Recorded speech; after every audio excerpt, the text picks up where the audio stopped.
আর নিরাপদ নেই পৃথিবীর মাথার উপরের মহাকাশ। সদ্য ইন্টারন্যাশনাল স্পেস স্টেশনের কাছে রুশ স্যাটেলাইট ভেঙে টুকরো টুকরো হয়ে যাওয়ার ঘটনায় ঘুম ছুটেছে নাসা সহ অন্যান্য মহাকাশ সংস্থার বিজ্ঞানী ও কর্মকর্তাদের।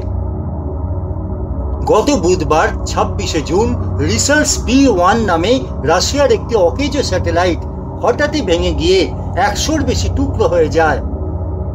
এই তথ্য দিয়েছে দ্য গার্ডিয়ান। আন্তর্জাতিক মহাকাশ স্টেশনের অদূরেই এমন স্যাটেলাইট ভেঙে পড়ার ঘটনা রীতিমতো প্রশ্ন তুলে দিয়েছে মহাকাশের নিরাপত্তা নিয়েই। পৃথিবীকে পর্যবেক্ষণের জন্য 2013 সালে এই স্যাটেলাইটটি মহাকাশের কক্ষপথে পাঠানো হয়েছিল। 2022 সালেই একে মৃত বলে ঘোষণা করা হয়। অকেজো হলেও অন্যান্য বহু মহাকাশ বর্জ্যের মতো সেটি ওই অবস্থাতেই পৃথিবীর নিম্ন কক্ষপথে ঘুরে বেড়াচ্ছিল। এদিন টুকরো টুকরো হয়ে যায়।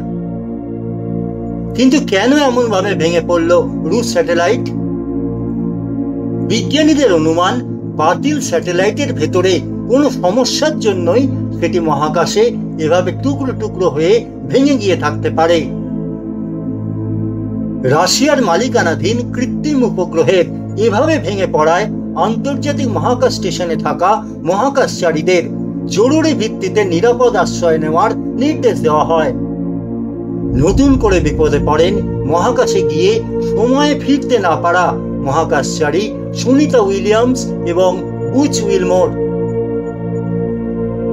এভাবেই পৃথিবী থেকে পাঠানো অকেজো হয়ে যাওয়া স্যাটেলাইট মহাকাশ মিশনের ভাঙা অংশ আবর্জনা হিসেবে বিপদ বাড়াচ্ছে। যে কোনো মুহূর্তে নতুন উপগ্রহের সঙ্গে সংঘর্ষের ঘটনা ঘটতে পারে সেগুলোর। স্বাভাবিক বিমান চলাচলের ক্ষেত্রেও বড়সড় বিপদ ডেকে আনতে পারে এসব। 2022 সালের একটি হিসেব বলছে মহাশূন্যে শুধু মানুষের পাঠানো বস্তুখণ্ডের সংখ্যায় প্রায় 17 কোটি। লো আর্থ অরবিটে ঘুরে বেড়াচ্ছে প্রায় 6000 টন নানা আকারের বস্তুখণ্ড। নাসা সেই 1979 সালে আনুষ্ঠানিকভাবে অরবিটাল ডেব্রিস প্রোগ্রাম হাতে নিলেও কাজের কাজ কিছু হয়নি।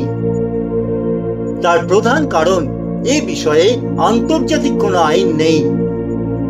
মহাকাশের জঞ্জাল থেকে সক্রিয় স্যাটেলাইটগুলিকে রক্ষা করতে network for space object tracking and analysis বা নেত্র প্রকল্প হাতে নিয়েছে ইসরো। মহাকাশেই যাতে ভস্মীভূত হয়ে যায় এজন্য কাঠের স্যাটেলাইট পাঠাচ্ছে জাপান।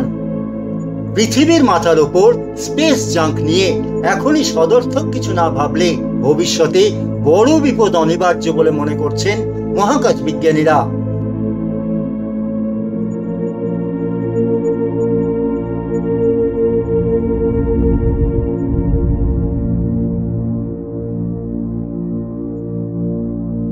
খোঁজ খবরে এই ভিডিওটি দেখার জন্য আপনাকে ধন্যবাদ। সমাজ সংস্কৃতি থেকে বিনোদন বা লাইফস্টাইলের নানা বিষয় নিয়ে নানা তথ্য থাকছে খোঁজ খবরের ছোট ছোট ভিডিওতে। যারা এইরকম আরো ভিডিও পেতে চান তারা অবশ্যই আমাদের চ্যানেলটিকে সাবস্ক্রাইব করে রাখুন।